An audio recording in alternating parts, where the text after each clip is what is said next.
আর্মিরা কেন এত বিটিএস কে ভালোবাসে জানো? যেখানে অন্য কেপপ আইডলরা বলে আমরা নিজেদের যোগ্যতায় সফলতা অর্জন করেছি, এখানে আমাদের ফ্যানদের কোনো অবদান নেই, সেখানে বাংতানেরা যা বলে। আরএম বলেছিল আমি সবসময় মনে রাখবো আমাদের সফলতার সবচেয়ে বড় কারণ আর্মি। জিন বলেছিল পৃথিবী যখন আমাদের চিনত না তখন আর্মিরা আমাদের বিশ্বাস করেছিল। আমি মনে করি বিটিএস আর আর্মি একে অপরের জন্যই তৈরি।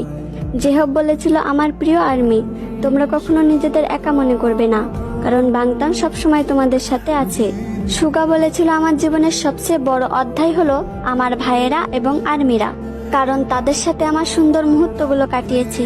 জিমিন বলেছিল আর্মি তোমাদের ভালোবাসাই আমাদের জীবনের সবচেয়ে বড় শক্তি। ভি বলেছিল আমরা 7 জন শুধু বিটিএস না, আর্মিরা ছাড়া বিটিএস অসম্পূর্ণ। জাংকুক বলেছিল আমি যত বড় মঞ্চে দাঁড়াই না কেন মনে থাকবে এই জায়গায় পৌঁছাতে আর্মিদের অবদান আছে। বিটিএস যদি হয় গাছ, তবে সেই গাছের মূল শেকড় হচ্ছে আর্মি। আর্মি ছাড়া বিটিএস সবসময় অসম্পূর্ণ।